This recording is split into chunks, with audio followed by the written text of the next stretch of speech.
Welcome everybody to Campaigns Concoctions. We're a bunch of, oh god, I had it and I lost it, man. Merry Merchants? I had something and I totally fucking lost it. Thank you.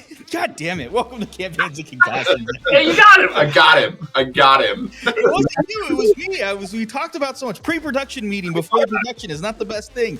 Welcome everybody. We're a bunch of forgetful fellows. Oh, I was going to say, No. We're a bunch of forgetful fellows who like to drink and play TTRPGs and craft cocktails. Yay. You know, it's funny, as I have been watching and editing and everything, the intros have been really good and professional and everything, and every once in a while you got to fuck it up. So there's my fuck up for a while. But thank you everyone for joining us in this adventure of cooperative storytelling and crafting cocktails. We're always so grateful for you all as we are getting close to the end of 2024. We're going to let you know that there will be some updates on schedules and stuff as that comes, but don't worry about it. It's not going to affect you because the internet is forever and you can check us out then. As always, if you would like to engage with us in a more interactive way, you can always go ahead and click the links where you can find links to our Discord, Instagram, all of the things, and all of the things that will hopefully be coming soon. So thank you as always for hanging out with us. This is also a good time to say hit all of the buttons. Subscribe, like, comment, hit that notification bell if you want to know when we come live. Our shorts pop up, so all of that good stuff. Now that we're on YouTube, don't we have to say smash that notification bell? I refuse. Thank you. I don't want to be. It's too much like the vet bros out there in their stupid podcasts. As a vet bro, I can say it. Motherfuckers. But tell me how you really feel. Oh man, we're in a mood today. They're the bane of my existence, and they're the worst form of podcasters ever. So, as someone who's been on a vet bro podcast twice. But yeah, so that's awesome. We don't have any big announcements. We don't have any big thank yous other than to thank you, the listener. Thank you so much. But right now, we're going to go ahead and start with drinks. I'm going to go first because I have our mocktail of the evening. I am calling this a Sonic Boom because it's a limeade. This is a riff on Anders Ericsson's pomegranate limeade. This is 1 ounce of lime juice, 1 ounce of grenadine, shaken for about 5 seconds because you don't need to do much other than just to kind of combine it. You can either strain it or straight pour it into a tall glass, and then instead of topping it with sparkling water, I top it with grapefruit citrus soda right there. It is wonderful. This would have been better in the summer, but it's delightful anyways. And so fan of that dehydrated lime wheel too. Looks nice. It is lovely. What else are we drinking? I'll go. Yeah, go. Okay, so this is actually me and Curtis. It's what are we calling it? Oh, yeah. Make the dream work. Make the dream work. Yeah. So we did a split base with Lalo Tequila and Storyhouse Coastal Gin. Storyhouse's Coastal Gin. So it's an ounce of each of those, an ounce of Yuzu Curacao, and an ounce of Amaro no Nino. Stirred it up, poured it into the coupe, and threw Luxardo cherry in there because it's delightful and it deserved the cherry. Love that. Love it. I'm calling this Escupa Fuego, which in Spanish means fire breathing or fire breather. This is cachaça, pisco, a little bit of liquor 43, because how do you not? Yeah, I mean, let's be real. Pineapple juice, lime juice, a little bit of rambutan syrup, actually, to give it a little bit of that, like, kind of tangy, earthy fruitiness. And then ají amarillo yacon syrup. Yacon is a sweet root from Peru. It's like their traditional sweetener. It's similar to like maple syrup. And then ají amarillo is basically a yellow chili pepper from Peru. They're very spicy, just a heads up. I don't know how that one's going to be because I candied it in yacon syrup, but you know, they're pretty good. They got some heat to them.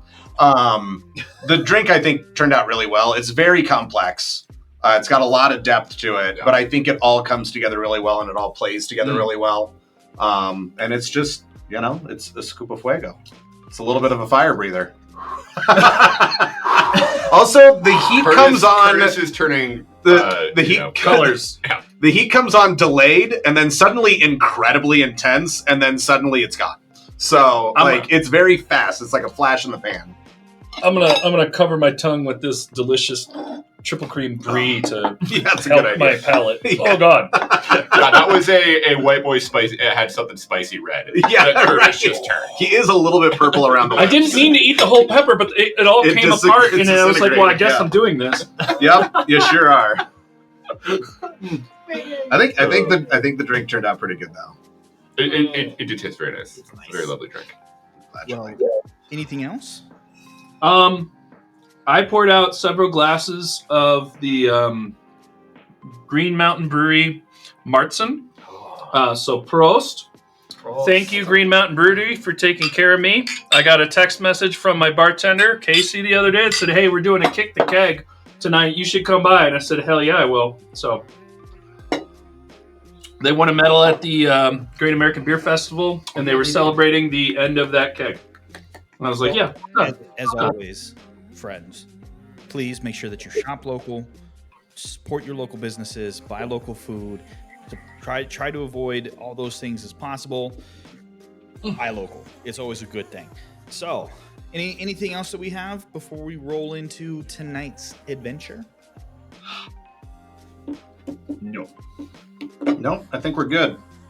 The one thing I do have, I know this will the election will have happened after this drops, but I do hope you have registered, you have voted, you have taken care of all those things, civic duty, all that important stuff. So yeah.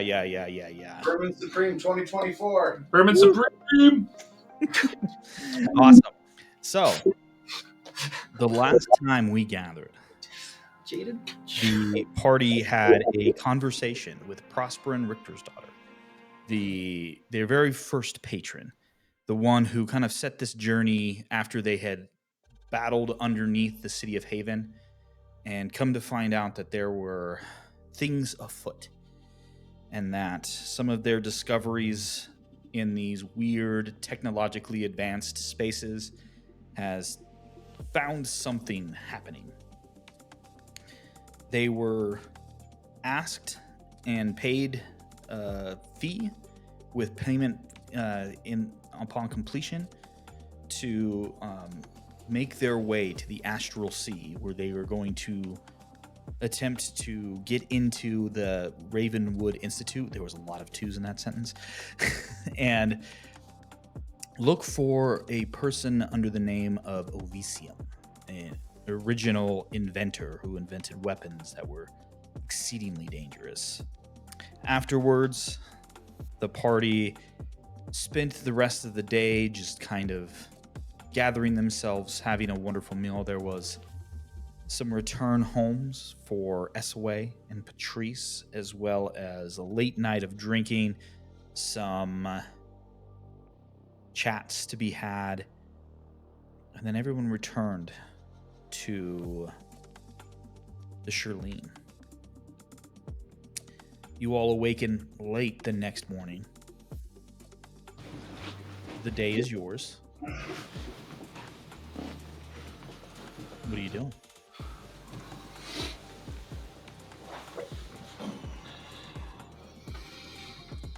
I was gonna make some rounds, pick up just potion and crafting ingredients. Nothing we actually have to run through, but he'll probably spend a few hours hitting shops. We told Captain Mackenzie the dealio, right? Mm-hmm. Mm-hmm. Okay.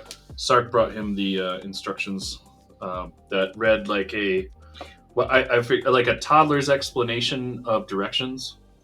But that's right, only that's because right. that we have zero context because we've never been to the Astral Sea. Yeah. And then when I delivered that up, we also gave the entirety of the rest of the crew the night off to go drinking with you guys. As Mackenzie and I stayed on the ship. Also, as kind of a retcon, because I meant to say it last time and I forgot, when you showed up to give Mackenzie the paperwork, Sark, Prospin was there. Actually, they were visiting in the captain's quarters, or what is now the captain's quarters. And so you actually did not have to give as full of detail because she was there to give it as well. Cool. There's just no way, Kurt. That was as I'm quiet as just it was gonna going to wait. be. I can't eat that Just on. no way. Sorry. Just eat it, man. That's part of what we do here is we enjoy the greatness of life. A lot of that is food. Yes. Yeah, That is true. it's just too loud in my own head. It's so loud. Maybe that's a chewing ASMR. Yeah, Right. no, we don't need to do Come that. hang out. Come hang out. I can be podcast patient here. for the break. That's so I don't know loud. if I can.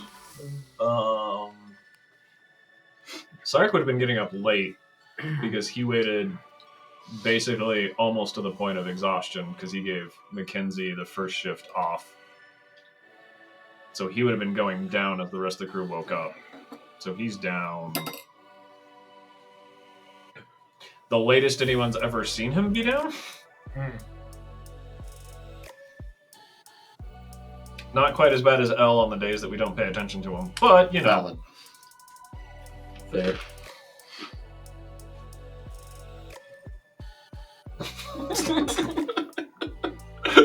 He's trying so hard. He's trying so hard to not make any noise from me. Is anyone else picking up supplies or anything else? Oh man, I can't think of anything Ethaway needs to do while she's in town. Anybody that you need to do while you're in town? Just anything she needs to do while she's in Okay. town. There's not really a potion place in Haven, is there? No, nope. Okay. Honestly, L's shop's probably going to be the closest equivalent. You're now the de facto apothecary. Hold on. Right. Goals. I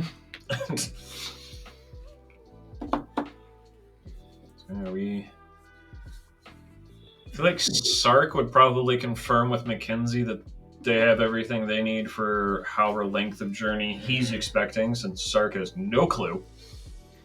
He would have told. He'll tell you that he had warned the heads of the departments that they needed to make the night, pretty early. So the gunnery crew, all of that stuff, like the heads of those areas were coming back, and they're out getting and replenishing all of the stocks that the ship needs. He does ask though for 10 platinum to pay for everything. Okay. Because I don't remember who is holding the operating funds for the ship. We wrote it down somewhere. I forget. Yeah. What it was. I think one of y'all have it. I feel like it's either L or Sid. I have also given you all a fuck ton of money. That 10 platinum will not matter. Yeah, that's why Sark just hands it is like, okay, here's the money. Yeah, the last I remember is we paid out like 12 months in advance. That was their pay you guys gave them. Yeah, and operating expenses. That's kind of why Sark's like, yeah, whatever, here it is. Here's Yeah, the money. that's I mean, he stashed well over a couple of GDPs of nations in the safe place. The House of Pockets. Sorry, I thought I grabbed a pencil and I left it where I picked it up. So problems. That's right. Mine's in the living room, and that's a long way. I have to keep mental notes. But yeah. Thankfully, we record this. Yeah. Yep. Okay. So Sark gives money needed for stuff, and then hangs out to help on the ship. The next time I suggest to make toast out of the bread before we eat it, the answer is no. No, I just need to put a timer. No, I think it's just too much. Okay. Not the time.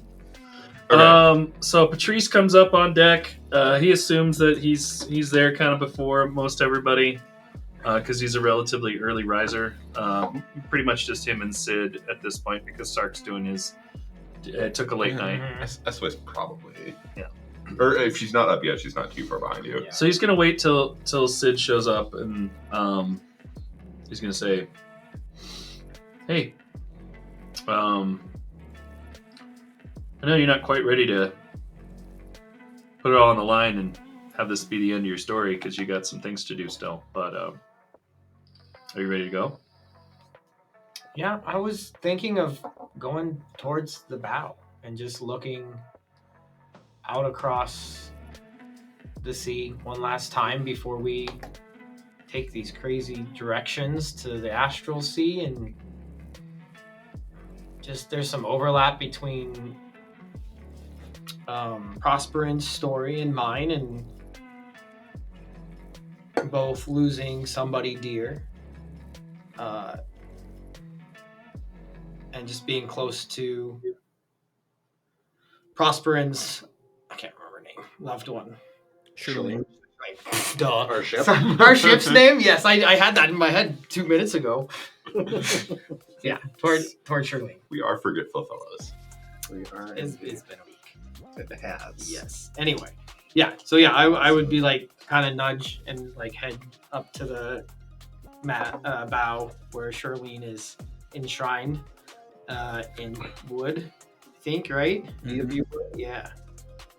Shown up. Are you ready? Yeah.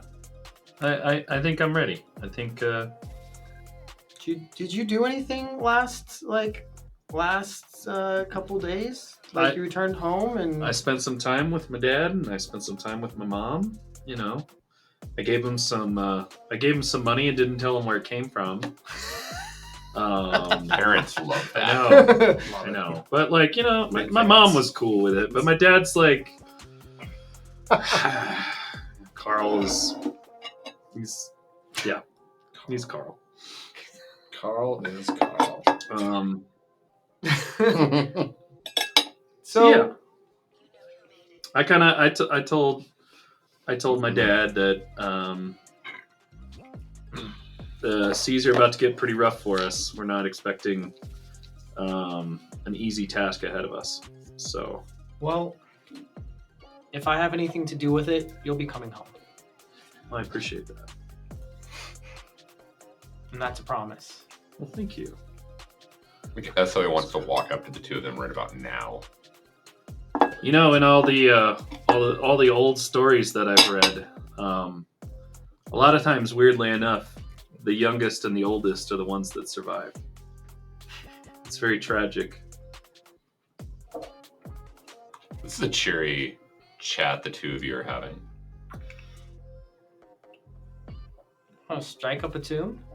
I think I walk up and I'm like, well, that leaves me out of the survivors. Yeah, you should play something, SOA. SOA launches into like some like shanty-esque. Well, I guess it's probably not a shanty if she's got the lute on her.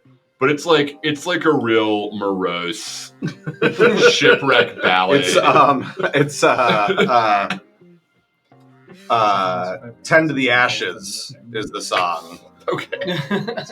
Look up 10 to the Ashes by the Longest Johns and you'll know exactly what I'm talking. It is the saddest fucking shit. Yeah. You can worship the ashes while I tend to the fire. Tend to the fire is what it is. Yeah. You can worship the ashes while I tend to the flames. But it's all about how everybody is like focused on dying and everything being terrible. So go ahead and roll a performance check for me, please. Okay. I was gonna say I think this is more like maybe a snippet of the Odyssey kind of idea. Oh, gotcha. Right.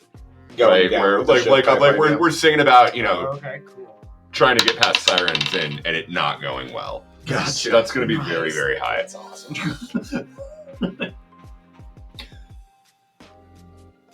I guess it's only a 21. Okay. I thought she was proficient in performance. Are you not? Oh, you Why? That's right. As play begins to play, I mean, there is She happens to make a living playing the lute. after Being a sailor. Right, exactly. after the conversation with Prosperin, the mood of the group has been fairly down and down. So it definitely feels right for this kind of minor chords, lower fifths kind of thing popping away from SOA. And go ahead, Skjald, roll a performance check for me as well too.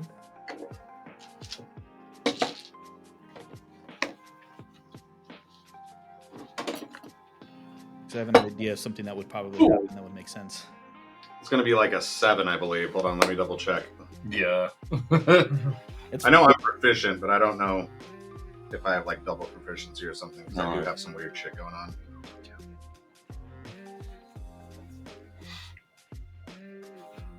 I mean, maybe we're in 7. Okay, I was Okay, that's fine. It doesn't sound great. My devil isn't ship handling. However, Skjald recognizes the tune from his years at sea and begins to sing this song of death and going into the eternal flame and the swirls of the ocean. And it's really is a sailor's lament to not coming home and facing the dangers of the sea and the storm, and cursing and laughing in the face of Talos, the god of sea and storm. And while it is a dark song, it does have an undercurrent of hope, as the idea at the end is that the sailors laugh in the face of death and still continue on. SOA makes a mental note to invite Patrice to be the lead singer if she ever starts a Yeah. band, and not Skjald. Absolutely. So Skjald is a sailor who's singing along with a song he knows the words to. It does not sound good. Just having karaoke night at the bow of the ship. Well, what made it really interesting too is towards the end, the swell of the song begins to hit its crescendo of the kind of the shaking your fist in the face of destiny, is when the rest of the sailors begin to come back, and then they begin to pick it up. And so it didn't need to be good. By that point, everyone, it's kind of, there's enough people singing along that it kind of drowns out the shittiness. Mm-hmm. And a bottle of rum is being passed around through the crew members. And at this point, Captain McKenzie will walk up to the four of you that are standing there. Well, y'all, I'm going to have to say, no matter how quickly y'all want to get out of here, we're going to need some time because they're going to need to sleep this off. That was quite a bender that y'all funded for them. So, hello, that is. But yeah, so if y'all don't mind, my heads of departments are out and they're replenishing the stock, and then I'm gonna put these fellas to bed, and then we'll probably be good to go tomorrow. So if there's anything else that the rest of y'all need to do, go ahead and get that taken care of. I do like to think that Haven would be like uncolonialized Hawaii. Yeah, I was just gonna say. I feel that's a I feel vibe. like this is exactly what Haven is. This is the rum they make in Haven, right there. This is by the way, a Hawaiian rum, entirely owned by native Hawaiians. They did do a little fundraising thing not too long ago where you could buy in shares, but they made it expressly clear that they would never let it go above 30% of the total number of shares. So it'd stay Hawaiian owned, and it's been helping rebuild Hawaii, which is pretty cool. Very cool. Go support them, y'all. Go support them. Super cool. All right. Anyways, it's just also tasty. Okay, let's about to talk about the jobs act, so let's just get back to D&D. Yeah, we should probably talk about D&D. Yeah. You all ready to fast play until we get on our way? Yeah.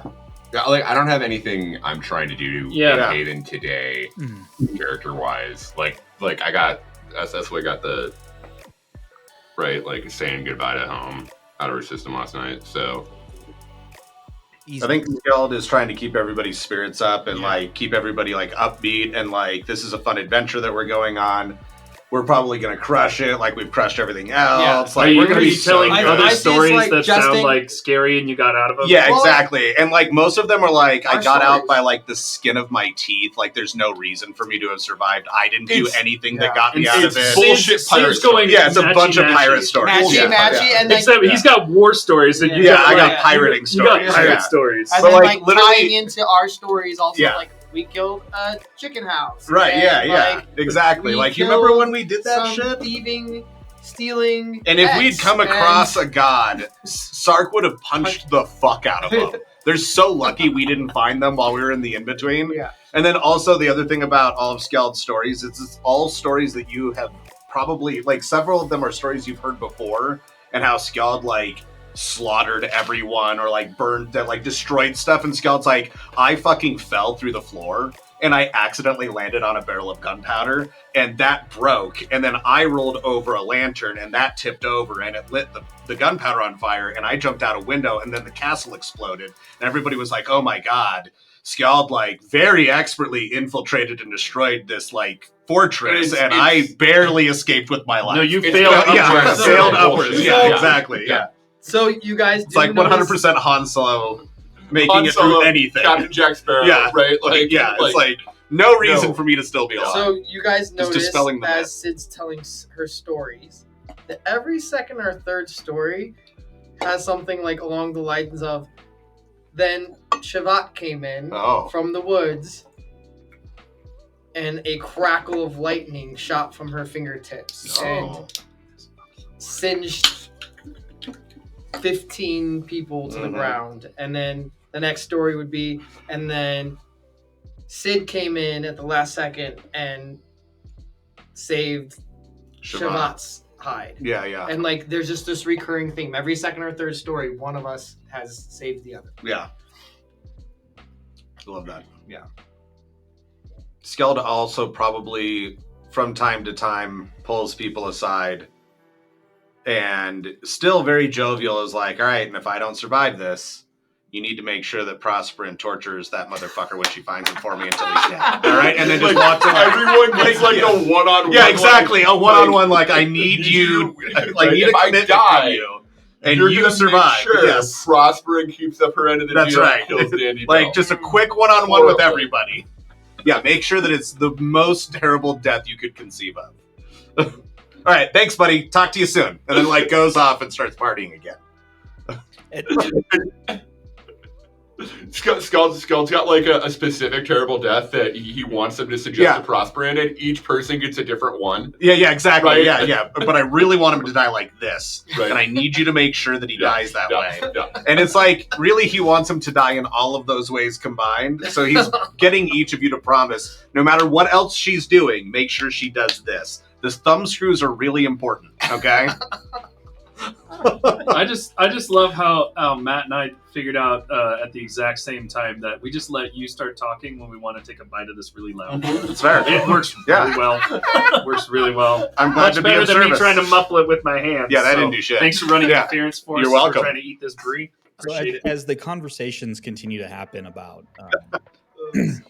war stories and pirate stories and all those things, eventually the department heads come back, and so they are asking you. They ask for your help to load the because you guys expended nearly all of the cannon balls and the powder.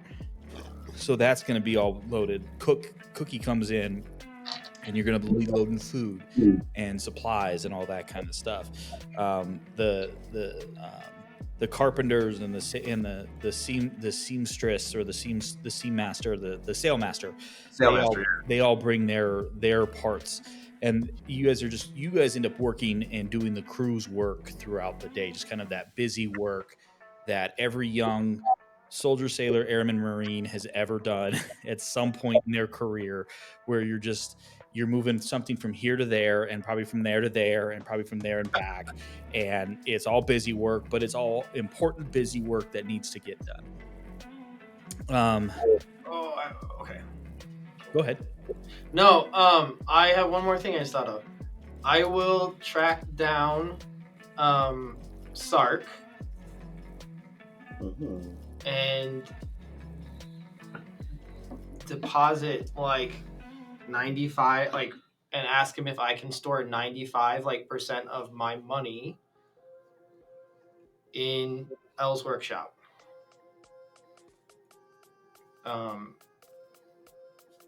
And I've also hand him a sealed letter and a copy to Patrice and a copy to Captain Mackenzie. Captain Mackenzie, and say, upon my death, please open this. It's my living will. It's your will. Mm-hmm.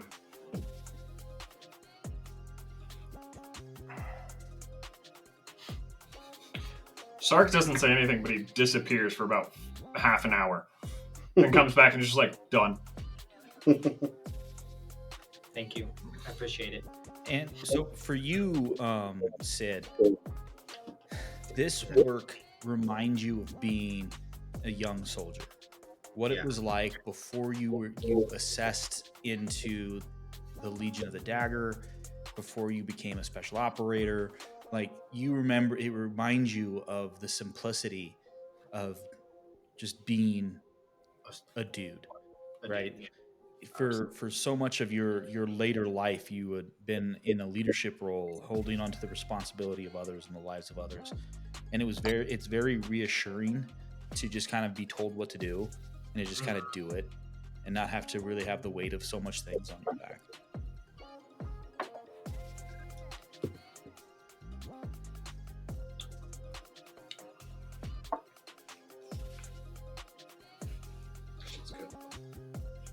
I feel like Elle probably came back with the heads of departments and went out to start buying stuff as soon as shops were open, despite being out the night before. Because he didn't really actually drink that much, especially compared to everybody else. Yeah. That's fair. But that, as people are coming to help load things, that's probably the first time they've seen Elle that day. Yeah, I think Esway would have just fallen into like the sailor routine, right? Like we're bringing shit onto the ship, and like, you know, Securing things. right? Just knowing Tying exactly, knots. Yeah. knowing what needs to happen and doing it, and then like gently trying to make sure Patrice doesn't fuck anything up. Sid is probably the only one that would really clock the fact that if Elle came back with the department heads and nobody saw him leave, that means he was up before everybody else for the first time ever. Right. I think Skeld is probably teaching Patrice how to tie a bowline knot, like, for the 6th time that day, as Elle walks on to the ship. And he's like, oh, the kiddo's up early today. I rolled an 11 on the knot tying. Yeah, It's not that's about right. That sounds Yeah, about yeah. right. Well, it's not difficult. So you do it. It just is ugly. Yeah. You know? Yeah. It's like half twisted. Right. Yeah. It's like, just like yank it over a little bit. It'll be fine. So what it is I will always remember these 3 knots to the day I die, because we had to tie them underwater. A square knot, a bowline, and a figure 8. So like, those are the knots that you were learning right now, Patrice. Like, and you know about the knots because your dad works at the harbor and the docks and all that thing, but it's just not something that you've had to do. So like, you're actually seeing like it's not easy.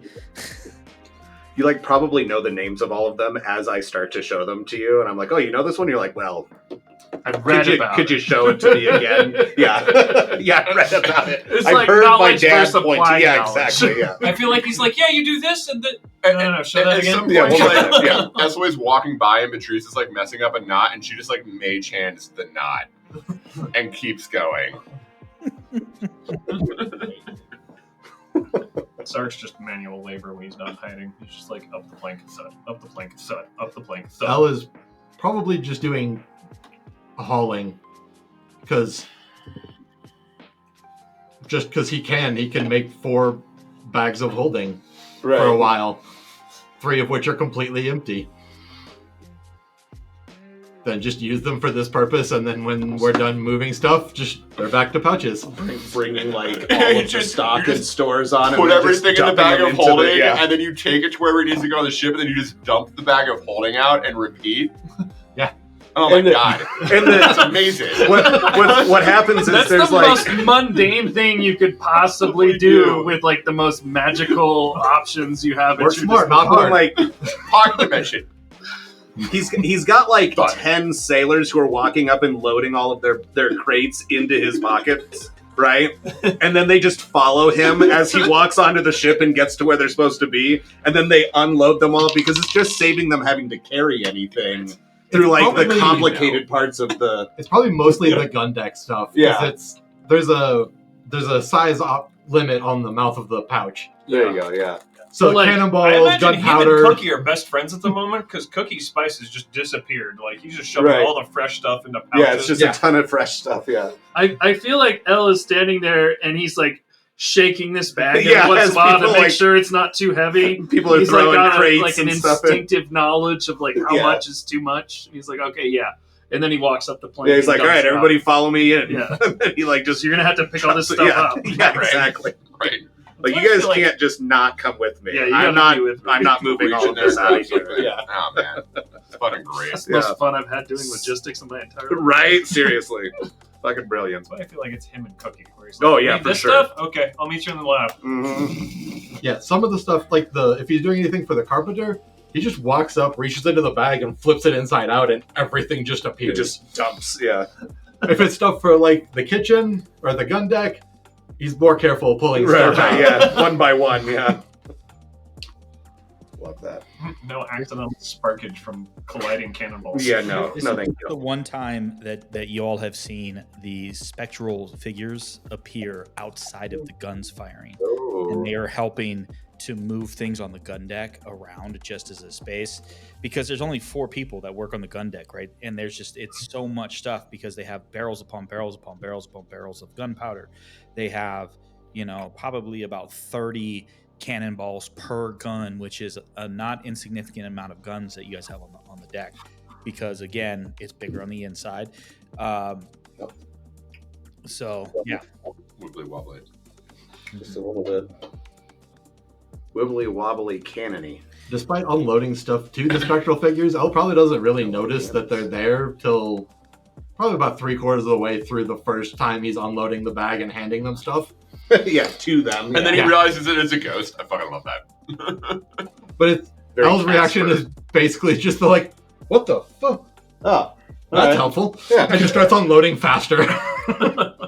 yeah. 'Cause I don't think everyone has seen the specters as they have worked. Only a couple people have. I know Patrice has. I think Sid has. I don't think Skeld has. Skeld, I think, has. Yeah. No, Scott I think- was I think- on the gun deck for something. Oh, Well, you're they're right. out. I was. Yeah, I think I That's was. Sark's been in the crow's nest. He may not know there's specters on the boat because he's generally in the crow's nest if he's not. Yeah. Right. I somewhere feel like else. Espley wasn't on the typically isn't on the gun deck if we're Yeah, that's valid. Yeah, I don't know if Elle knew that they were there, but Yeah. at this point, It's the Shirley it's just the doesn't Shirley- make sense anyway. No. So Right. Yes. So it all makes sense. yeah, Sark's usually Everything is here. Like, nah, that checks out. I was gonna say Sark's usually in the crow's nest when stuff's happening, so he can Right. jump. Yeah. That's what I couldn't remember if I was on the think gun our deck second for encounter. shooting. I think there was a moment like Like, very early on in the Yeah. campaign when you guys were fighting the blood pirates. I do remember. I went down there to help. It was you, Sid, and Patrice. Yeah. And then as soon as we started to close the distance to where boarding would happen, I went back up. Yep. Actually, I think before that even, like, I came down to help and then all the specters showed up and I was like, they do not need me here. Like, I am an unnecessary set of hands that is in the way. So yeah, so we were gonna fast forward, but you guys took care of all the fun role play stuff there. There you for a moment, so, is there anything else that you guys would like to talk about before we kind of roll in, start talking, kind of speeding things up here? So the day continues.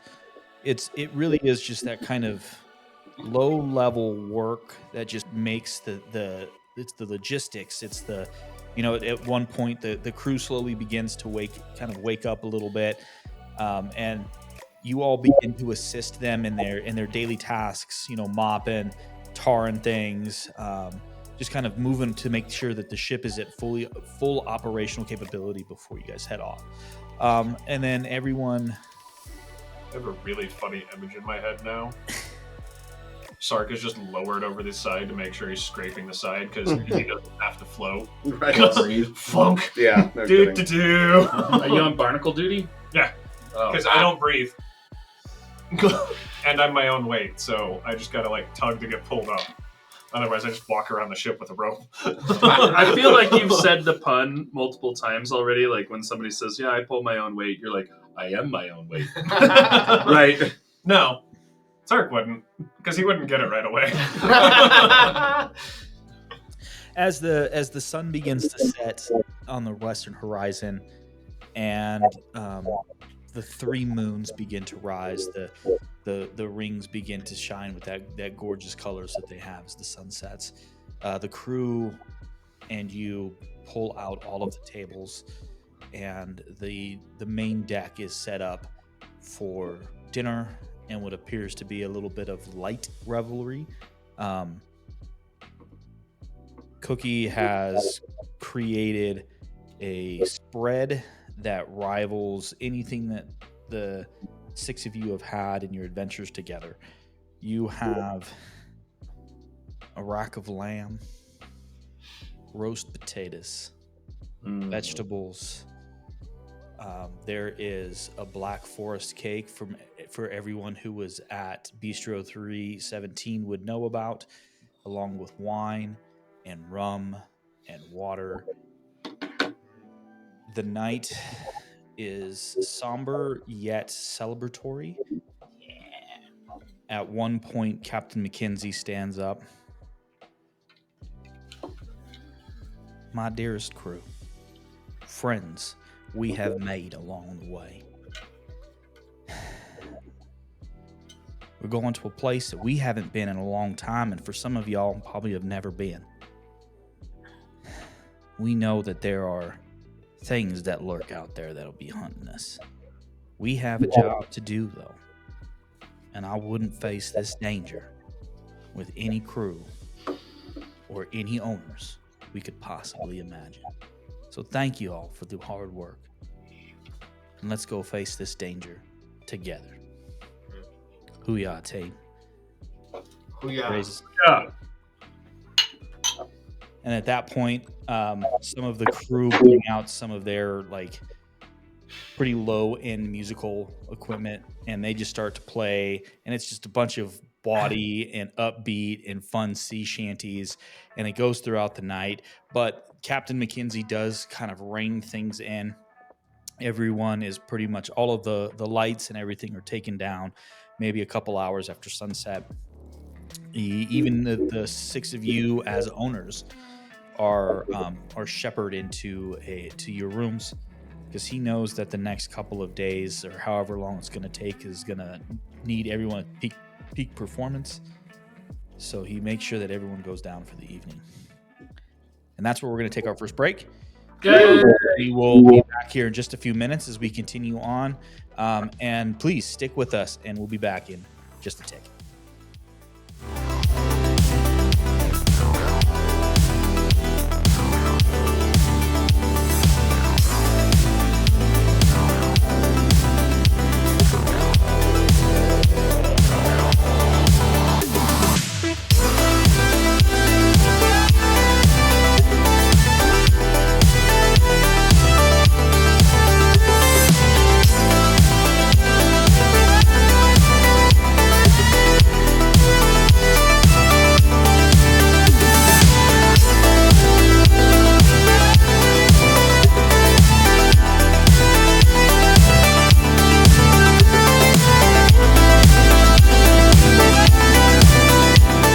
Welcome back, everyone, to Campaigns and Concoctions, where everyone likes to dogpile on Jared for the complexity of his drinks.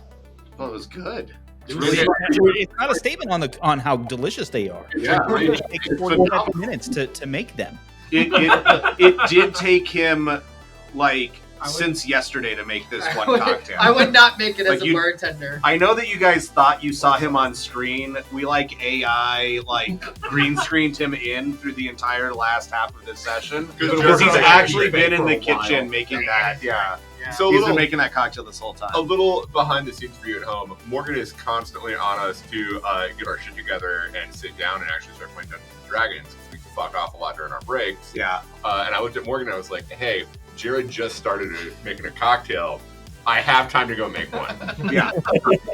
And no one batted an eye, right? Like it wasn't even a dig; it was just factual. And he didn't even have a plan when he No, got it. he was No, like, I "I'm gonna would go figure something out." And he now." was done in half the time. Yeah, like literally Jared. sat down multiple minutes before Jared. Okay. Morgan, we ready to go through some drinks? I didn't take a picture. Don't worry about it, Jared. You can do it later. He didn't take a picture. Oh, you didn't take a picture? We would have been done at the same. He's a slacker. I'm thorough. I mean, also true. Also true. 100% true. What are we drinking over there? I'm gonna garnish my drink. You I didn't should've. you didn't garnish your drink. That's true. Right. This beverage that I'm drinking, it's very pretty. It's very summery. It is called Delightful. Vowels Don't Matter, and it's because it's a drink template that my friend Devin sent me, and Devin is Deven. But it really doesn't matter. You can throw in any vowels in his name, and it sounds the same if it's an A or an O or an I. It's Devin. You can whatever. spell it D-Y-D-Y-N. Yeah, It'd still be D-Y-D-Y-N, and it's the same. Still So Devin. I had neighbors growing up that were boy Devin and girl Devin, and then That's they dated for a awful. little while. I don't That's like that at awkward. all. Yeah, that's terrible. That's Fuck like that. Aaron, Terrible. Aaron. I'm not That's a the fan. Devons. Yeah. And I But hate I think that. it was spelled the same way. Okay, this That's beverage. even more awkward. He didn't give me a build. He just gave me ingredients. So I made some Oh, guesses. And instead of just using one rum, I used 3 because obviously I What used one 3. rum can't do, 3 rums can. Correct. So I did an ounce of Balmer Peak Spiced Rum, All an for rum, ounce rum for all. of the what's the name of the distillery we went to, Morgan, in Grand Junction? Highlands Distillery. It's got some Highlands Distilleries pineapple rum. It's got an ounce of that. It also has an ounce of the Hawaiian rum, the aged Hawaiian rum, the Yeah, the Kuleana. Kuleana. Kuleana Nane. It's got 3/4 of an ounce of liqueur So 43. good. It's got an ounce of pineapple juice. Might be It's my got a favorite. half ounce of lime juice. And I shook the shit out of it. Got a really nice head of foam on the top of that beverage. Poured it into a nice tall glass with a pineapple spear and a lime peel for garnish. And then I tasted it. It was good. And then I fucked around with it a little bit more and added a few other things, and I also like it. So It's still good. it's still really good. good. I think It tasted good before. It Yeah. tastes good now. it tastes good. I wouldn't say one's better or worse. They're just No. different. Yeah. But I'm gonna stick with the basic template because it was It was good. pretty great. Very It was good. pretty easy. Yeah, very good. Also, before we move on, I do have to give a shout out to Highlands Distillery. It is one of the best places to get a drink in Grand Junction. Nice. Curtis was the only one to be able to go there with me because there's too much to do in Grand Junction. But they have 2 Not separate me. bars. They have a test bar and a yurt bar, and they serve different drinks at each. So That's cool. very cool. Cool idea. Yeah, they also sell fresh lilacs and other flowers too. Because like if you go in there, I didn't know it, but we walked into the yurt, and the first thing I said to the bartender was, "Oh, it smells really nice in here." And she says, "Thank you." And then I went to the main bar area, and they had like soaps and lotions and shampoos and candles and tea and all this other stuff. So like you can really get some quality stuff in there. I was like, and it's beautiful. Based on the pictures I saw online, but we went there right after they had harvested all the flowers, so it was a little bare, but it's a pretty place. So get a chance, go to Highland Distillery. Nice. You want to go? Sure. This is a Matt and John collaboration, so Very it's DreamWorks too. Yeah. Yeah. DreamWorks 2 is Yeah. a good name. Yeah. Should we just Yeah. call it Pixar? Please don't sue us, Disney. No. Please Just don't like, sue no. us. They might. That's good. Anyway, so I did the John the rum again. Please. Kuleana Nane. It's their blended aged rum. The base is their own aged rum. Then they use a bunch of like really cool rums from around the world. So yeah, this is a 1 rum cocktail, Mhm. but it's a blended rum. So but it's technically 5 rums. yeah, so it's a 1 to 5 rum. Cocktail. They were like, we know that you need more than 1 rum, so we're gonna just make it all happen for yeah, you. it's really good. They were smart. So it was about 2.5 ounces of that. Yeah. And then a half ounce of Fascia Bruto, a quarter ounce of Liquor 43, and a quarter ounce of the Yuzu Curacao, because that's just also being my crutch this evening. And I It's stirred phenomenal, it though. and So poured it good. up, and Yeah. it probably needed a lemon twist, but It tastes great. It tastes Finding great. a lemon. No, I have a bunch of twists pre-made. Oh, Do you want me to grab one real quick? Yeah. sure. Okay, yeah, I'll do grab it after I Let get my Jared cocktail. explain his Alright, drink. And Jared- you go Jared get it go. later. Yeah. So I'm gonna go. call this unforgivable. It's 1 ounce of Blanco Mezcal, 1 ounce Blanco Tequila, ½ ounce Campari, 3/4 ounce of Pandan Shrub that I make. I'm gonna share the recipe In the in apothecary. the apothecary because it does work. ½ ounce lemon juice, ½ ounce lime juice, ½ ounce agave syrup, 4 to 5 drips of saline, some dashes of pepper flakes, or you can throw in whole dried chilies. I did 3 on this one. And then you shake it pretty quick because you're gonna add ice anyway. So just to combine ingredients, and then pour it over ice, and add extra ice if you don't have enough volume in your glass. And then 2 dashes Aztec chocolate bitters, and then I garnished with a lime wheel and a chili that's already like in the bottom of the glass because it's delicious. It was And so now you see why it takes 47 minutes. Because it's Dude, but it was so good though. Like It's worth It's a it. very good that's drink. like my boy Jack. We used to make fun of him all the time. He'd be like, "I made this cocktail. It's pretty simple," and we'd be like, "Oh, only 13 touches, Jack." You know how many different kinds of sherry does it have in there? You know, but also his cocktails were also always phenomenal. Yeah. Like I would give him shit every single day, but also fucking amazing every time. So like, there is something to be said for putting a little extra love into it. You know. Yeah. I'm gonna call this the Polla Grande. It is. Look it up. Hey, yeah, Google Translate that. So I made a syrup out of tejocote, which are basically desert crab apples from Mexico, and made a version of like a traditional Mexican winter desert apple tea using tejocote, cinnamon, nutmeg, and water and agave. I reduced it down until it became like a cocktail syrup, and strained all the pieces out. I'm actually going to make pastries out of the mush of the apples that are left. I think I'm going to make some donuts out of it. It's going to be fucking great. And then this has Juliana Nane. It's got some Law's 4-grain honey cask bourbon. Yeah, it's got some Nonino, Amaro Nonino. It's got just a little tiny bit of Aperol, and it's got lemon juice, and then shaken, dirty dumped, garnished with a candied tejocote, and then I did squeeze a lemon twist over the top of it and dump it in there, just to give it a little bit extra brightness. But it's almost like an iced tea kind of thing, like a iced tea with lemonade, almost like a Polla Grande. Yeah, so it's gonna actually snow in Denver for the first time this year, and John's making summer cocktails. So Yeah, for sure. I did Yeah. too.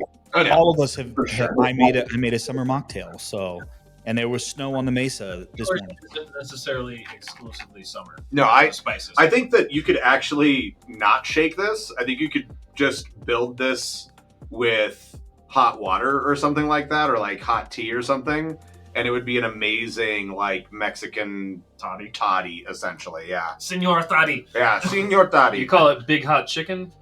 Yeah. That sounds disgusting. Polla Grande. it's the big rooster toddy. Yeah. All right. Moving on. Polla Grande. To D&D Fuego. we go. Give me another sip of this. This is fucking amazing. Yeah, it's so good. So the next morning comes. That toasty. So good. Everybody is up in their positions except for maybe L, because L And then That checks out. as soon as dawn breaks, the Shirlene is leaving the harbor. Captain McKenzie, he breaks it down for you. You're going to sail probably about a week towards the western edge of the map. Like it's very rare in most places for this to be the thing, but there's literally an edge of the map, not because the world falls off, but because this wall of fog, of clouds or whatever it is, has obscured, and very few seem to have made it back. Most who claim to have come from beyond that veil of fog are generally disbelieved because of the stories that they have told. They are wild even for sailors. So at a certain point, the directions tell of a stone arch that comes out of the water, and that is where you will be entering something. The week goes by. It's fairly uneventful. It is one of the least eventful 8 days the six of you have had together ever in the nearly year you've been together. Just typical things. The sailors go about their daily business. There's some sparring going on between some of y'all. There's verbal sparring. I'm sure Sark is doing some violent meditation. My favorite phrase that has come out of this fucking campaign is violent meditation. That's good. It's very good. Ella's probably nowhere to be found for most of this. Mm-hmm. And none of us are surprised by that. No. Anybody that walks past will see changing warning labels on the door of the cabin, but that's really the only indication that Elle hasn't killed himself yet.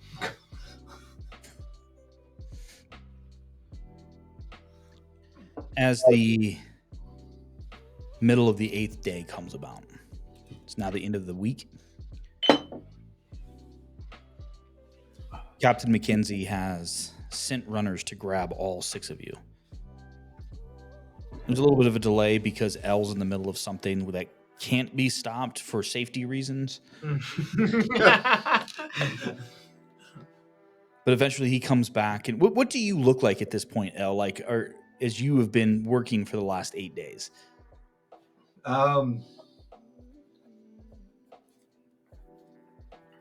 He's probably suspiciously clean.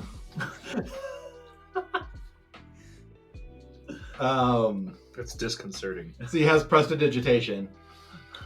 Say, does SW have a way to check to see if this is actually L? But if anybody looks a little bit closer, his eyes are probably pretty solidly bloodshot. And he probably looks a little bit haggard. Because he's been sleeping enough not to be exhausted. And that's about it. If anyone's up late enough, they might have seen Sark just sitting outside the door instead of going into the room some nights. Just like, click, nope, click. It's when he finally gets back up on deck, he was delayed for something that he couldn't stop in the middle of. But it also hit in the middle of a longer term thing, and he was convinced to come back up. So when he walks back up on deck, he just tosses a potion bottle over the side, over the railing. That'll happen. Roll a D100 for me, please. I'm not standing next to L. 41. Okay. Y'all watch as Elle comes up and, just very expertly tosses it over. And then, you're still making movement to the west. And then all of a sudden, a massive spout of purple water erupts from the spot that Elle had thrown the potion. To which I assume Elle probably was thinking, I didn't know it could do that. And Yeah, Elle was far too nonchalant with how he threw the potion for the result that it got. Oh. And can't hold that composure through. So as soon as there's the spout, he's like, what the fuck?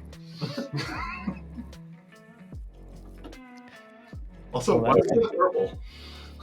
What the fuck did you do? I was halfway through something. I was getting rid of it. That I don't know. If that was halfway, what does all the way look like? It was supposed to make a rock wall. Oh. Purple rock wall? I don't think it was supposed to be purple. I wasn't planning on it being purple. A very princely wall. Are you sure that wasn't wall of water you were trying to make, or in a potion? Elle gets just like a blank look on his face for a second, pulls out a notebook, flips through it through a few pages. She goes, no, that's rock wall. Puts it back. That's why he walks away, starting to play Purple Rain. SOA, don't go too far. We've got some conversations that need to be had, but I do like that sound of whatever that is. That hits. I feel like the person who wrote that has a name of a symbol, but Formerly he did. Formerly symbolic. Yes. well, I wanted to grab the 6 of you before we headed to where we're going. I'm assuming that none of y'all have been to the Astral Sea, yeah? Not that I know of. That's a fair point right there. I know that all of us have in the service of Miss Prosperin, but I do need to warn y'all that things are even more different there than they are in the in-between. So I know y'all been there. You're going to see some things that are going to look like they're close, but they're not. And some things that are not close, but really are. You're going to look like you're underwater, but you're going to breathe. What?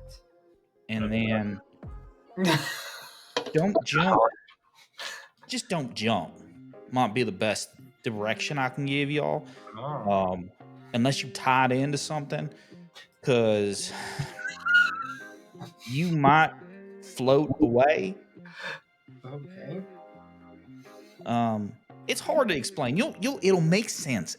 All this will make sense in a couple hours. We're gonna get there and it'll make sense. But we're here for whatever y'all have to do. So I need to make sure that y'all fuckers don't fly away. I feel like Mackenzie was staring straight at Sark as he's trying to like pull out rope, and he just puts it back in his pocket. Like, that trick that y'all did when we went to the pocket dimension, we jumped out and all that. Don't do that. Don't do that. That ain't gonna work. At least not the way you're playing it to. I like being on the boat. I'm fine with this. Yeah, I do too. That's why I don't get off it very often. So,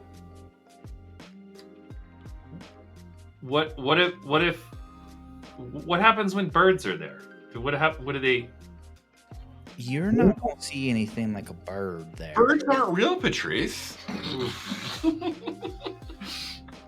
Okay, RFK. They're all constructs by the Bruley wizards. That's right. Maybe in Wudan. Relying on you.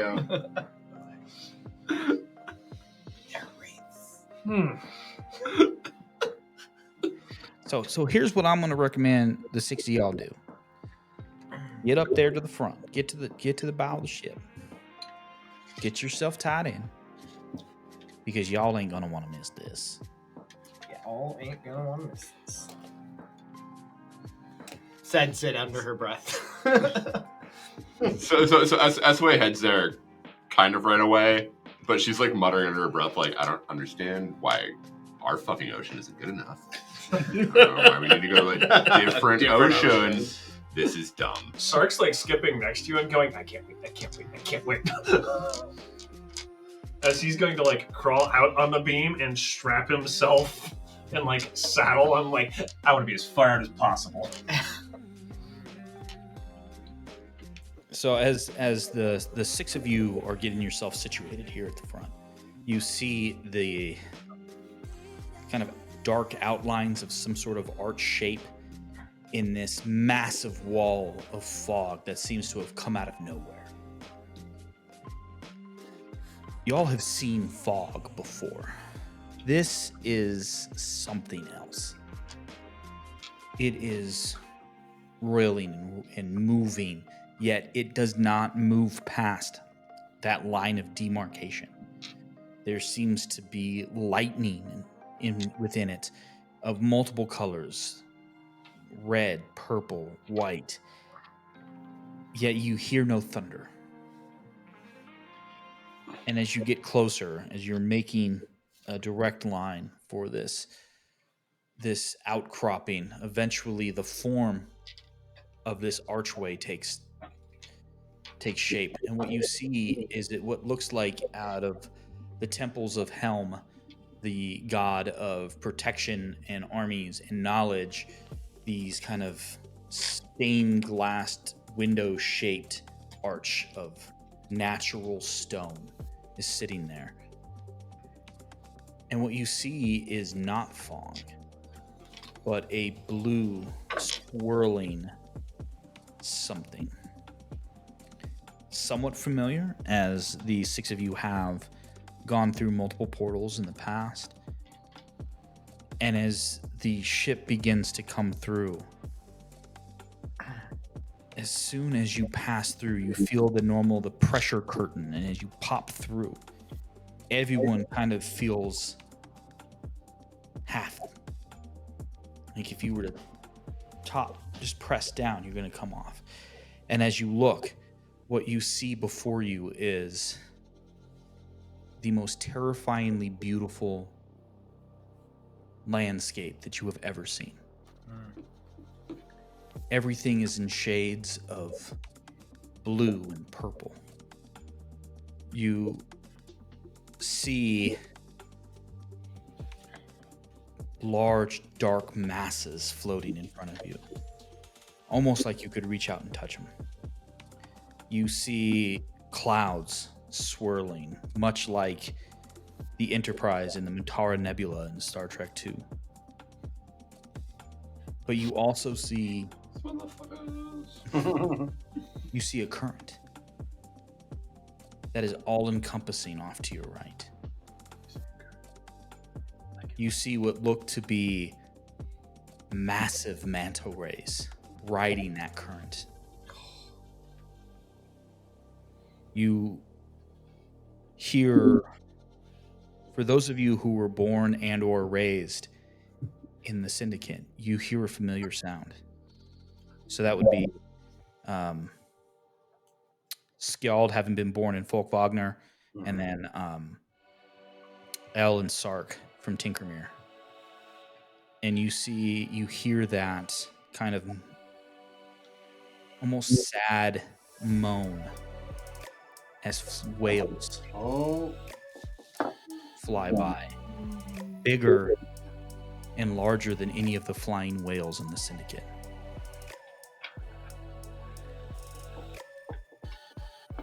And you are instantly lost. Up and down doesn't matter anymore. Like, at least when you are flying in the ship, you have a horizon, you have ground or water, you have air. Here, everything is everything. You see outcroppings that are upside down to you, that are right side up, that are 90 degrees off centered. And I need everyone to make a quick dexterity saving throw to see how much of a struggle they are to adapting to the new situation. Just straight dex. Saving throw. Saving throw. Oh shit! Patrice got a Where am 10. I at? I got a 23. Scald got a 23. Sid, That's what I've got a 25. Suck Oh shit! Sid's at a 7. Oof. Oof is right. Elle got a dirty I only have 20. a +6. Okay. I only rolled a 17. Hi. I rolled an 8 with a -1 Plus- modifier. No, Oh, I total. rolled an 8. He's gonna tell us okay, what gotcha. happened. Yeah, yeah. Yes. I was Sid. like, so it's a 26. He's gonna tell us what happened. it. Did you roll a 10? Yeah, he's gonna tell us what happened. So everyone but Patrice and Sid, you feel that initial shock of not quite weightlessness. I assume this is what the astronauts would have felt on the moon. That kind of like, Not quite weightless, but Not pretty quite. close. Super bouncy. Yeah. you know. Would it all fall into orbit type Yeah. of weightlessness? But Sid, Get further down. you are a land chick, right? Like you're no matter how much time you've spent on the ship, you're still not a sailor, right? You're a special operator, but purely on the ground, right? So all of a sudden you have lost all sense and you just kind of float up. Luckily, what was that? No, I'm no, hearing myself. yeah, no. You float, and luckily you're tied in, and you feel that jerk of the knot as you're pulled in. Patrice, you have the exact same thing, but you have the instant panic of, oh shit, I tied my own knot. I think I start reaching towards the railing I'm tied to cut, and like I can hear my fingernails like Scrabbling. You're very much reaching and scrapping, and you're like, oh shit, oh shit, oh shit, oh shit, oh shit, oh shit, oh shit. And you pull and you get caught as well. The two of you are just kind of floating, and then as the momentum of the ship continues to move forward, you're kind of being dragged like you're in the water. And it's really weird as you feel the viscousness of the air and the atmosphere around you, which makes absolutely no sense because you're this light. But then Patrice, this reminds you of being underwater. Growing up in Haven, in a coastal town, like you've spent a lot of time underwater. You feel very comfortable. And the moment you recognize that, you're able to kind of navigate a whole lot better. Like you can't swim through it, but you can at least, your body works and you can control the way that your body works a lot better than initially. Sid, you're just still struggling. You're pulling yourself down, but you've got that stoicism of being a great soldier. And so you're not showing your fear, except for maybe to the 5 of the people who have gotten to know you pretty well. And you get back down and touch down, and you're just like, It immediately swings her warhammer into something that she can lash it into and holds on for dear life. Shark sees this and goes back to retie himself to something that he can just bounce on the deck on and play around in it. Because he's like, that looks fun. Patrice, once he gets his bearings and gets his feet back on the deck, he pulls a piton out of his pack and he holds it out in front of himself and he lets it go. okay. Just wanting to see what happens. Yeah. So it does slowly fall to the ground. The deck? Yeah, the deck. Close enough, either way. But it doesn't have that same thud that you would expect. But then it bounces. Is it going slow enough that I can catch it even with my low dexterity? Make a dexterity check. You can try. Yeah. 17. No, that's a save. 17. Yeah, but so it's not actually moving. It's not slow. It bounces more. Like it's the whole nothing makes sense about what is happening right now, right? So as you have seen, you know, this is like the moon landing is like the ultimate great reference for this, because it's not that. Like, you feel like you're moving there, but you're moving in normal speed. It's just you're moving more bounced, more, you know, so it's a little bit disconcerting. So you're still able to grab the piton, but it is moving at normal speed, just it's bouncing. Like, it shouldn't bounce, you know?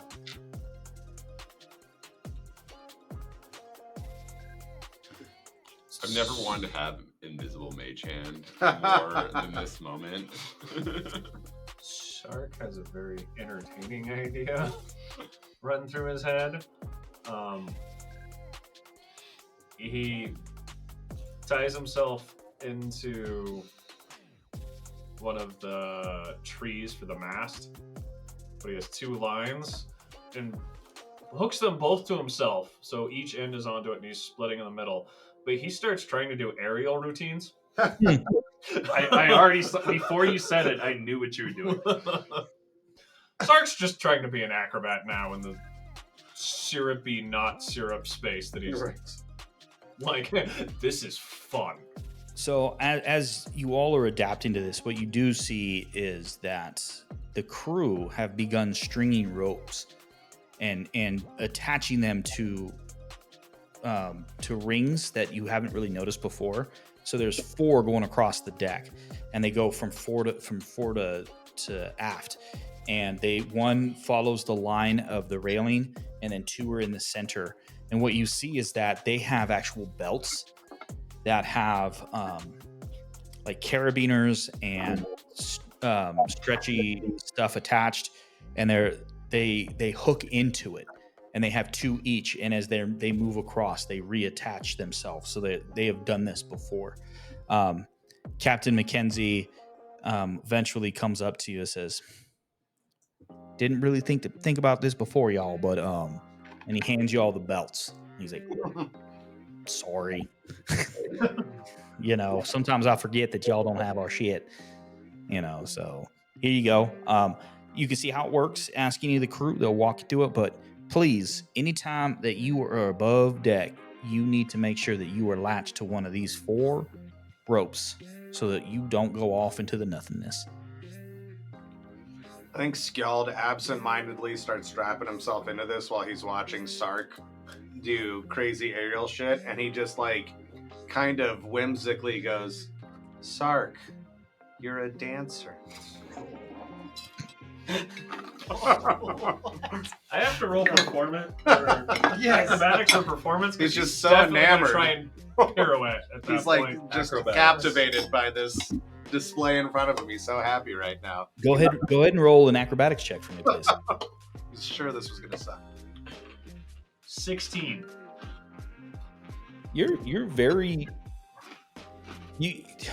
your mechanical form just has a natural sense of athleticism to it, but because of the new parts that you have been adding to you still haven't quite like mastered your body yet. So like you get about 90% of the way, and then you kind of lose your balance. So it's like you could still land. Like you look like someone who has perioded, but like for many years, but it still hasn't perfected it like a child, right? So like it's really close, but like not quite there. But to the average observer, they wouldn't notice the difference. Yeah, Skjald thinks it's great. You know, this is phenomenal. We got a show. We're in a weird place. As soon as he sees the belts too, he's like, that'll help. They have pivot points. There you go. I was gonna walk over to Sid after, or to Patrice after making sure he gets strapped in with the belt to one of the ropes. And she goes, "Hey, you want to test something?"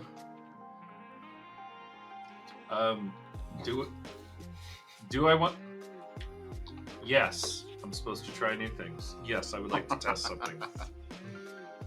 I was gonna pull out one of the 1 pound ball bearings that he uses for catapult. Oh boy. And just hand it to him and say, "Count to 3 and then throw that," and then just reach under him and pitch him up off the deck enough that he floats up. 1, 2, what?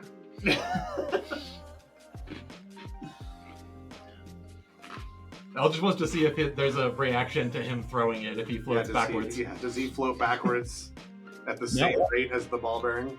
Nope. No. Interesting. Huh. Then I'll grab the rope and start pulling it back down. It didn't feel very equal or opposite. That looked like science. Did you write it down? Not yet. I still have to... It's not science till you write it down. It's fair. Do you want me back on the deck, or you want me to write it down? Because I can only do one of those at a time. So he like grabs Patrice's like foot and like slowly pulls Patrice back onto the deck. Now pulls out a different notebook from the one he pulled out before they went through the gate, and just starts making notes. Probably muttering things under his breath, along the lines of, "We have to keep going to places that don't fucking make sense."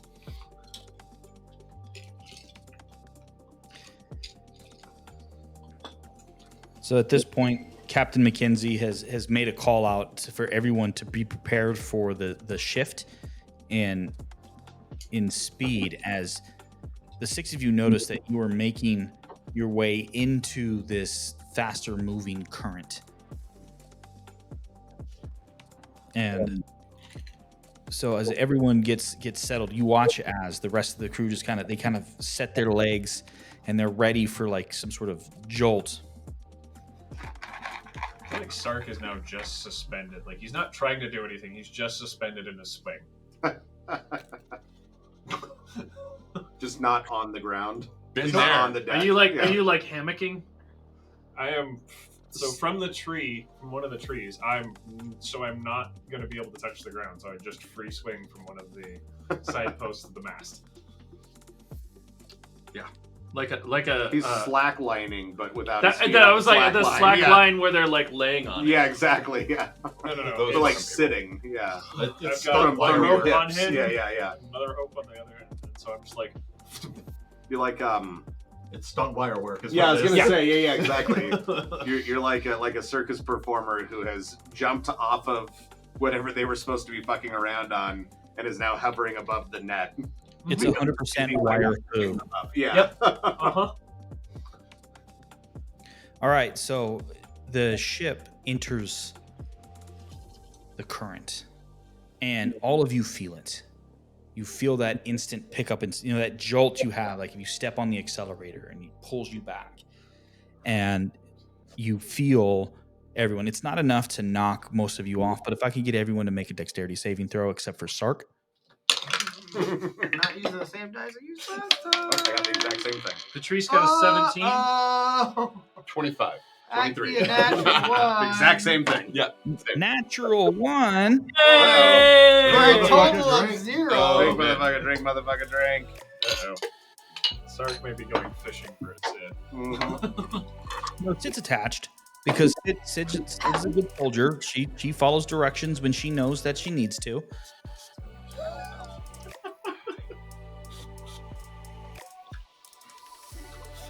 Yeah. I even meant to grab the bottle of tequila so I could take a shot with this, but I forgot. I had a feeling it was going to happen. The gummy bears help. Do they? So, who else? So I've got Patrice, Sid, Skjald, and Essoe. Would you get L? 10. Okay. So, L, you just kind of have lost your footing, and you get pulled, pretty sharply. Sid, Poor Sid. poor Sid's having a rough go of it right now. Also, now that's what it looked like Mage Hand L. I should see him stumble, like right him a little bit. You kind of twist, so by the time your harness catches, you are head towards the deck.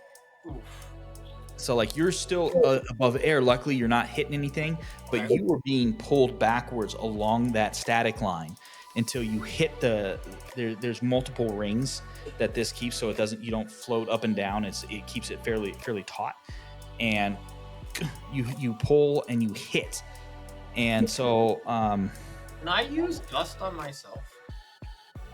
You can certainly try. Yes. I love this. Roll. So,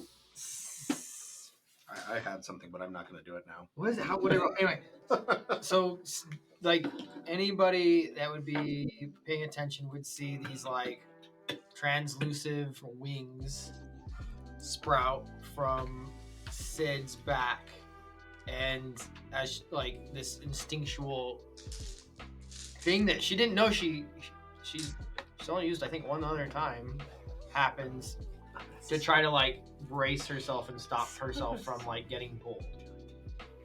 Okay. I roll for this. I don't even know what I lose.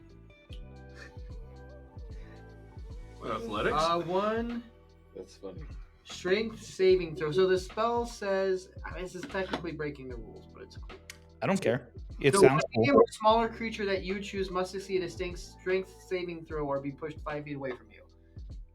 What am I I? choose to fail. It's gust, right? Yeah, gust. Oh, Could right, push you can't against the push ground away. to try and rebalance. Yeah, that's yourself kind of what up. I'm like, Wow. thinking. I just don't know like what DC What is the should ground be. feels saving throw now? So what it would be is most likely in your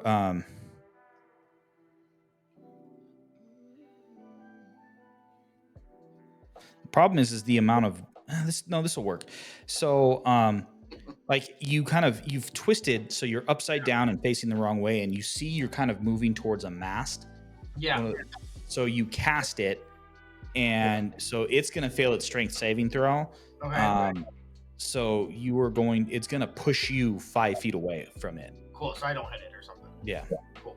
But you would see like anybody like there's definitely like a translucent visible thing happening where it looks like it has wings for a second. Yeah, so here's the sequence of events.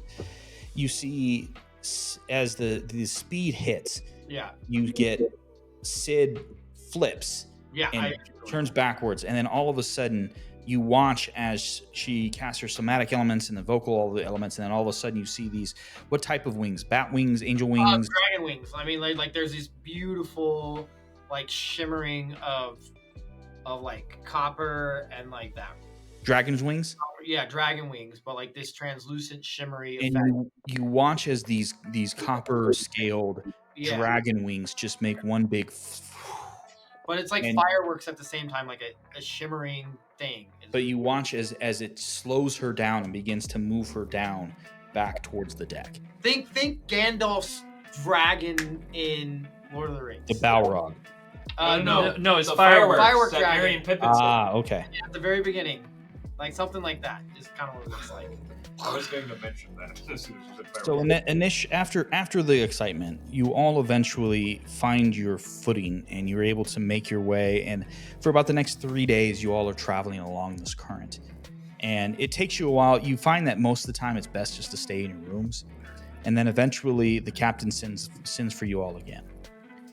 And as you come up, you notice that it looks like it's a chunk of ground that has been pulled up, and it kind of sits and hangs. There's this little like almost a root from a tree that hangs at the bottom, and you see a small structure sitting on top of it. And as you look at it, it is uniquely gorgeous. It is very different from anything that you guys have seen before. And it is I'll put something in the Discord, so point you will see what this looks like. The captain pulls up to the six of you and says, here we are. We have now reached the Ravenwood Institute. Ravenhold, thank you. The Ravenhold Institute. And that's where we're going to leave off. Also, fun fact, level up. Hey! Let's roll hit points. Roll Let's roll hit points. Yes. Okay, Well done. so question. Do I go for Purity of Body and become immune to disease? Or do I take Foreign Fighter and do an ASI? Foreign Fighter. What are we even? Oh, you're a fucking robot. What diseases are you worried about? Oh shit. I'm not immune to them, though. That's the problem. I'm resistant to Level poison. 9 warlock or level So the 5 poison part fighter. really doesn't bug me all that much. It's the fact that I'm immune to disease that I'm like, Did not do fire. Well, would How Sark many prefer to multi-classes kick do ass you have? harder, or would he prefer Just to one. be immune to I'm Warlock and disease? Fighter. We're like level 13. What would Sark want? 9. Yeah, we're gonna be level 13. Yeah. Okay. 13. So I'm 8 I levels heard- in Warlock, 4 levels. Oh, I in... heard 5 twice, and I Yeah. was No, like, no, no, John, I think 9 you're or a 5. few 9 or levels 5. behind the Few rest levels. of Thank us. God I am not that dumb. I'm pretty dumb, but I'm not that dumb. Today. Yeah. Add my. Today. Oh. I got a 4, Morgan. I think Cool. that's a immune fighter, which means it's a D10. I already have an D6, extra right? attack. I don't give a Plus fuck one, about I that. guess. All right, guys. So here's what you're seeing. Also rolled a 4. So Oh shit! you see half of this building. You see the upper half. As you look here, you will see that everything below this kind of point here, you see is covered in dirt and soil. And also there is a large tree growing out the center. I almost made a reference that none of you but Matt would recognize. But yeah, there's a tree growing out of the center there. Fuck. So look for that in the Discord, y'all, as I will post that again for those of you who are listening on the podcast version of this. 4. Oh, we are rolling shit. Sid Yeah, rolled- yeah. Sid rolled a 1, but we re-roll ones and then rolled a 5, and then plus 1 Constitution. cons for her draconic. Gets me to equal 100 hit points. It's kind of fun. 89. 120. Fucking tough. Wow. Is that Constitution just That's all just in plus the 5 Is it Constitution. just the fro? Oh, like things it's right. all in the bounce off? hair. It's all in the hair. fro. 127. No, really? Nice. He's had some good hit point rolls. Yeah. I remember like maxes. But also, I have Constitution proficiency and brought myself up to 18 in con. I'm at 20 in con. I took an ASI bump to con, and Did you I get resilient Constitution? and I took resilient Nice. Constitution. Yes, Nice. which is like the only thing that is as good as and possibly better than Warcaster for a Warlock, Oh yeah. because I now have the plus to the save. I'm Yeah. proficient, so All right. great. Yeah. But the plus is good too. Everybody got their hit points rolled? Yeah. Sark got Yeah, I Awesome. got 2. Sark got 7, but is also taking an ASI and Constitution, so I There get you go. another 13 hit There points you on top go. of it. There you go. That's it. Who's ready for some magical secrets? Oh, Fan of Bard. Secrets are no fun. Secrets hurt someone. The ones he's gonna pick will. Yeah, it's gonna be great. Awesome. I don't know. I think it barely has damage spells. I'll roll the Really 3 We're for level hit points. 13? And with a 16 con is 6 points under your total hit points. Nice. I'm at 116 now. You finally passed me in hit points. Nice. Barely. Awesome. Well, thank you everyone so much for joining us in this adventure of cooperative storytelling and crafting of cocktails. As always, if you want to engage with us more in a more interactive way, see the picture, point, click the links below, hit all the buttons, like, Every button. subscribe, get in the comments, just like Brennan Lee Morgan says. In the comment.